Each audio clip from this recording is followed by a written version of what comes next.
a simple man, standing at the gate of the orphanage and being chased away as a nobody. But who is he, and why did he return? After more than 30 years, no business card. No boasting.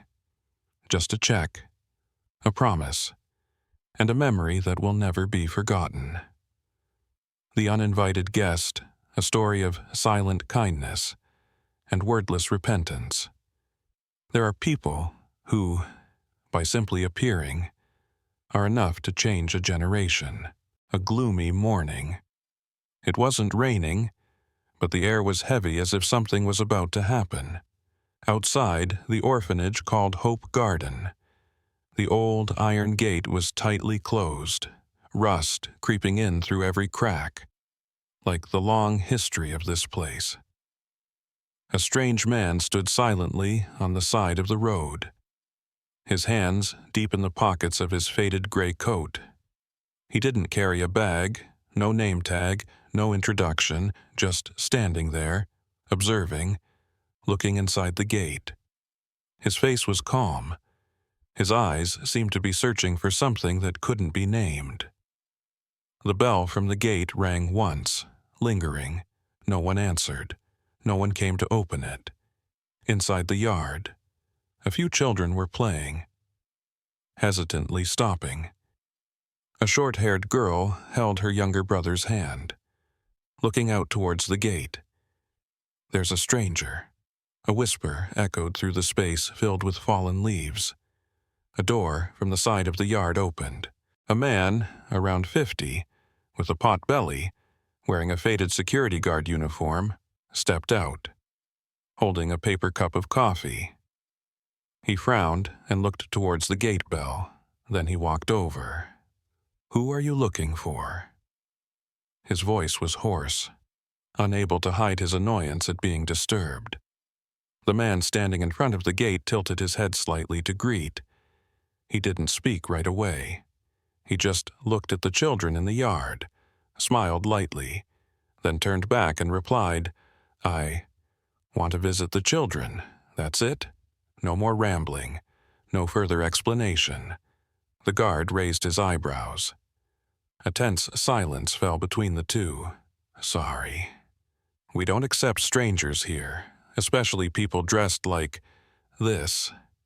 He glanced at the faded canvas shoes, the unbranded jacket, the old leather strap watch. A look full of contempt. "I'll say it again. This is the nursery area. If you don't have an appointment or papers, please leave." He said nothing.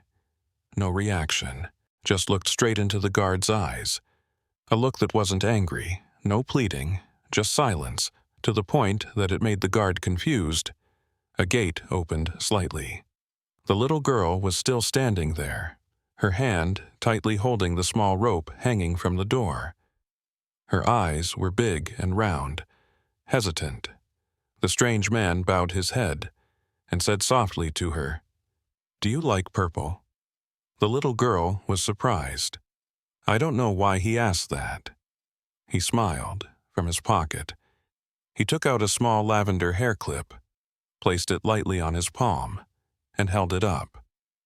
"Once upon a time, someone gave me something like this. I kept it until now."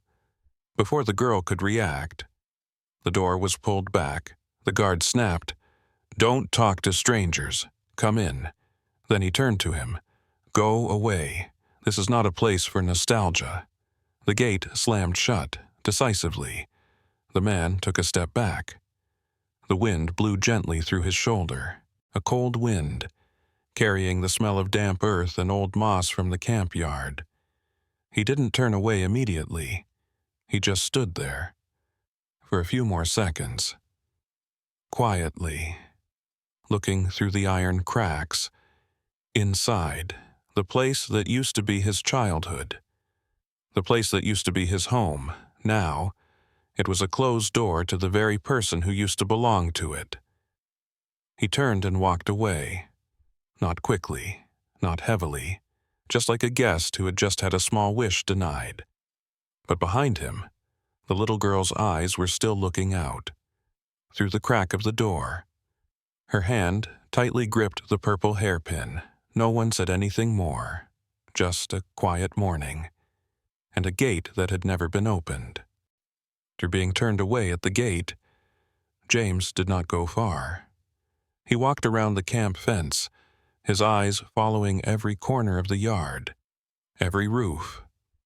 The walls were stained, the windows were broken, the backyard was flooded with rainwater. Everything looked old and in need of care. It was clear that the camp was in need. A female employee came out of the side door, holding a trash bag. Seeing James standing nearby, she frowned. "What are you doing here? No filming or asking for money." James nodded politely. "I'm not asking for anything. I'm just here because of an old promise." She was skeptical, then shook her head. "Everyone has their own story, but we don't accept spontaneous donations." "I understand," James replied. He took a small piece of paper from his pocket, written a few lines. "If possible, please pass this on to the center director." The woman hesitated for a moment, then accepted it. But her eyes were still full of doubt. A boy from the backyard ran past, accidentally glancing at James. He stopped, looked intently, didn't say anything, just gently pulled the hand of the friend beside him, whispering, "He has the same eyes as my grandfather used to tell me." His friend didn't understand, but he turned his head to look. James clasped his hands behind his back, standing under the old tree next to the fence, not trying to take another step, not blaming. He just observed, quietly, as if waiting for some door not made of iron, but made of faith, to be opened. James left the fence. He did not turn back. He just crossed the small road opposite the camp. An old tea shop with a faded tin roof appeared. Inside, a skinny old man was clearing cups and bowls. James walked in and sat down on a plastic chair by the window. The old man looked at him, squinting slightly. "You look familiar. Have you been here before?" James nodded slightly, his eyes still on the orphanage opposite. "I used to live in that camp, 1985. The old man was stunned. He put the cup down on the table. "Wait. Could it be? You are the little James who used to sit by the old well." James smiled. "I am." There was an emotional silence. The old man sat down, looking at him with curiosity and doubt. "I thought you disappeared. Someone said you were adopted, and then no one mentioned you again." James nodded. "I was taken away by a couple, moved east, grew up, studied, and went to work. And now I'm back, to keep my promise." James took an old, yellowed photograph from his pocket. In it was a boy sitting next to a woman in a white habit. They both smiled. "Sister Mary, the one who raised me in my early years. She used to say, 'James, if one day you have enough, come back, not out of duty, but for the children like you.'" James's voice dropped. "I forgot that promise for a long time, until one day, when I looked in the mirror and didn't recognize the child inside me anymore." "Are you now," the old man asked, "a full man, and he owes this place something?" James folded the photo, placed it on the table, then looked outside, across the street. The children continued to run, not knowing that the man had once been one of them, not knowing that an unknown guest was carrying memories, promises, and a chance to change their lives. For all of them. The afternoon gradually fell. The weak sunlight shone on the cold iron fence. James returned to the camp gate. He did not knock. He just stood there for a moment, then gently took out a white envelope from his pocket. On it, in neat handwriting, was written to the director of Hope Garden Camp. A young staff member passed by the inner gate. seeing James. She cautiously stepped out. "You're not leaving yet, I told you. This place is closed to strangers." James did not react. He just gently handed over the envelope. "I'm not asking for anything. I'm just asking you to deliver this letter." The woman hesitated. Her eyes were scrutinizing. She took the envelope, shrugged. "I will deliver it, but don't expect a response." James smiled. "I don't expect anything. I just believe that, someday, someone will read it." He bowed his head and left. Not in a hurry, not sad, just like he had done what he had to do. Inside the administration office, the female employee placed the letter on the table. Next to it was a pile of printed documents, charity flyers, and plumbing bills. A colleague asked, "What is it?" A stranger gave it to me. Probably some random person asking for sponsorship.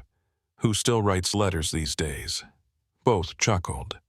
The letter was pushed back to a corner of the table, next to the broken stapler. No one read it. No one cared. Outside, dark clouds began to gather. A light rain began to fall, sporadically on the concrete road. James sat under the awning of the coffee shop across the street, his coat already wet on his shoulders. He looked across the camp, no resentment, no expectation, just quietly, waiting for time to answer for people. A little girl gently pushed the inner gate open and poked her head out, recognizing that the uncle from the day before was still there. The little girl quietly walked closer, holding an old towel in her hand. "Are you cold?" Uncle James took the towel. He gently wiped his hands. "Thank you." He looked at the baby for a moment. That look was still the look of a child who had been abandoned, but had never lost hope.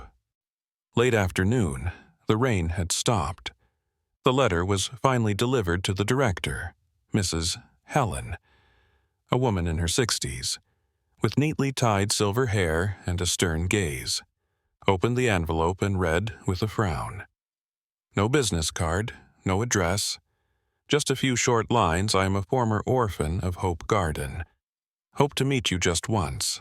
At first, she intended to ignore it, but the look in the letter made her hesitate. A hunch arose. She nodded and called the staff. "Please come back." A few minutes later, James was led into the office.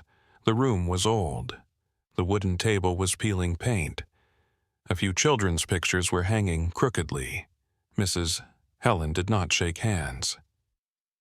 "You used to live here, 1985. What's your name? James M. Miller?" She was startled for a moment.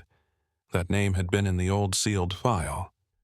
She flipped through a few yellowed pages of the file and found the photo of the boy from years ago. Very like. "Why did you come back?" James looked around. "I want to make a small contribution to making this place better." How James did not answer right away. He just pulled out a new envelope, sealed tightly. "Please keep it, but open it. When I leave, Mrs. Helen clutched the envelope, still not believing. But the eyes of the man in front of her did not lie. Director's office. He didn't wait any longer. He just bowed, then quietly walked out, as if he had never been there. Inside, Mrs. Helen looked at the envelope, which was still sealed. Her hand shook slightly. There was something in James's eyes that she couldn't ignore. She slowly tore the edge of the letter. Inside was a check. Value $1,000. On the back, handwritten in blue ink, were the words, "For the hearts that have been forgotten, from a child that has been forgiven. James M. Miller." Mrs. Helen was stunned. Her eyes blinked continuously. A staff member walked in, curiously asking, "Who is this?"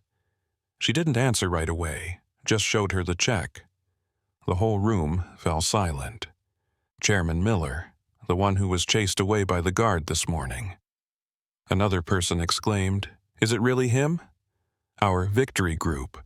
Silence spread throughout the camp, from the hallway to the backyard. Each word of gossip spread like sparks. The people who had rejected him this morning now turned to the front yard, but he had disappeared. Outside the gate, only a few faint shoe prints remained on the damp ground. The little girl, holding the old scarf from that day, stood on the porch, her hand still tightly holding the purple hairpin. She looked up at the pale gray sky, whispering very softly, "You are a good person, I know that." The news spread like wildfire. The entire center seemed to stop.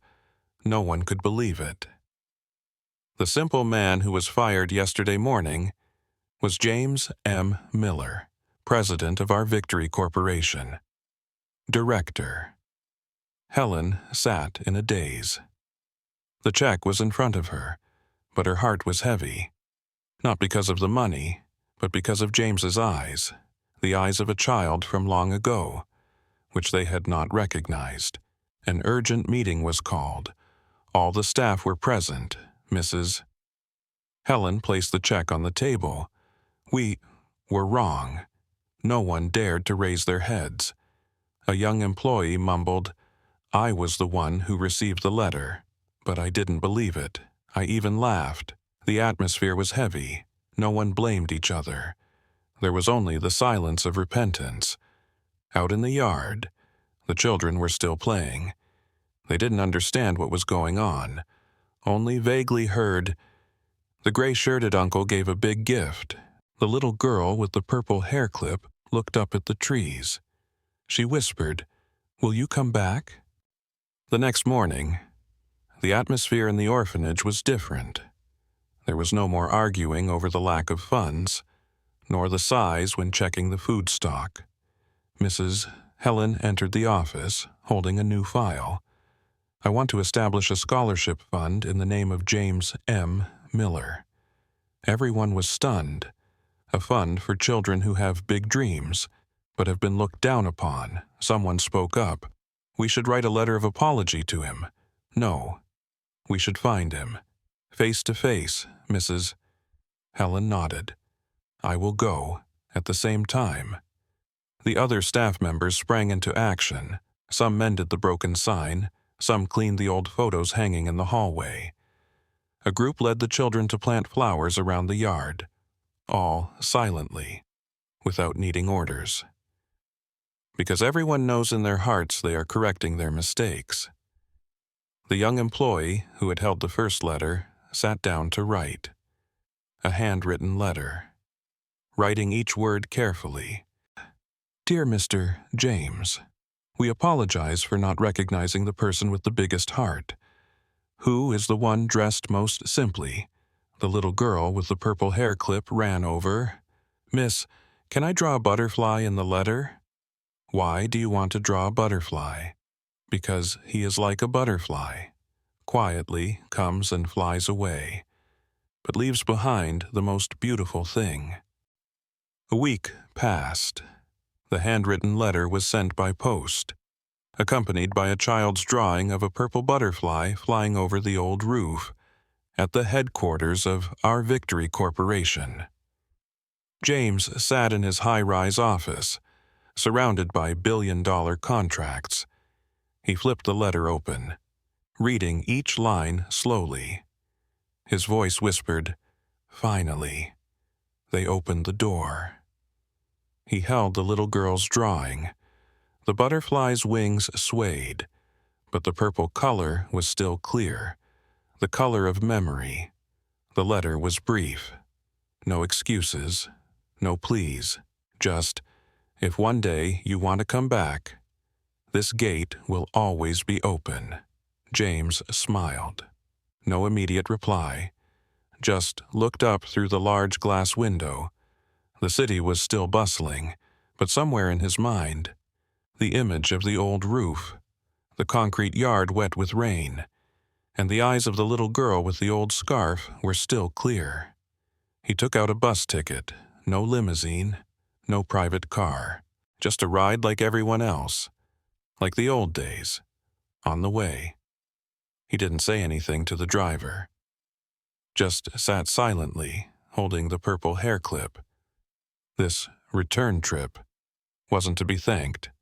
It was to fulfill one thing, a final promise.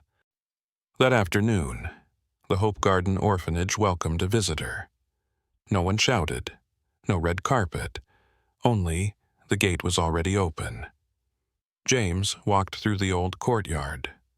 The place that had rejected him now became strangely peaceful. The smell of freshly cut grass, the laughter of children, and the clean wooden board, with a new inscription, "Welcome Home, James." The staff stood on both sides. No one said a word, just bowed their heads. Mrs. Helen stepped forward first, in her hand. No papers, only an old photo James in 1985. "I'm sorry," she choked, "for not realizing. For closing my heart too soon." James nodded gently. "Thank you for opening it today. No complaints, no reproaches." The little girl with the purple hair clip ran up. "Do you remember me?" James bent down and touched her hair. "I have never forgotten." A small ceremony began in the middle of the courtyard. No media, no cameras, just real people and real things. James was invited to plant a Bodhi tree right next to the old well. On the trunk hung a small plaque, the Tree of Promise. The ceremony ended in silence. No cheers. Only the sound of the wind blowing through the young leaves. James sat alone under the newly planted tree. His hands gently touched the ground, as if listening to his memories breathe. Mrs. Helen walked over, still moved. $1 million is already too much, but I still have the feeling that you're holding back something. James smiled. "You're right." He took out another small envelope, placed it in her hand. "This is the copyright to a part of my property, a large plot of land in the suburbs. It could be used as a summer camp, or open a vocational training class for older children." Mrs. Helen was stunned. "Why did you do so much?" Without saying a word, James looked at the children running around. "Because children don't need praise. They need a place to be heard, to be believed, and to smile." A boy brought a sketchbook. On the cover was a drawing of James beside the Bodhi tree. Underneath was a scribble, "Thank you for coming back." James bowed his head. He knew he didn't need to stay long. What needed to be done was done. The next morning, James left the orphanage. No one saw him off. No need. He chose to leave early, before the sun had even risen. He left a letter on the director's desk. Just a few lines. "If one day a child asks, 'Who changed this place?' please don't mention my name. Say it was someone who was loved here." Mrs. Helen read the letter, her eyes welling up. The young employee said softly, "We should hang this letter up." She shook her head. "No, we should live by what it says." A few years later, Hope Garden was different. New classrooms. The Bodhi garden cast its shadow. A small wooden board was attached to the old tree where it began with a promise. No monument, no nameplate, but every child who grew up there knew about that stranger. He came, was chased away, then returned, and left something more precious than money, trust, and the lesson: simple is not small, silent is not anonymous. Anyone who lives sincerely can be someone's hero.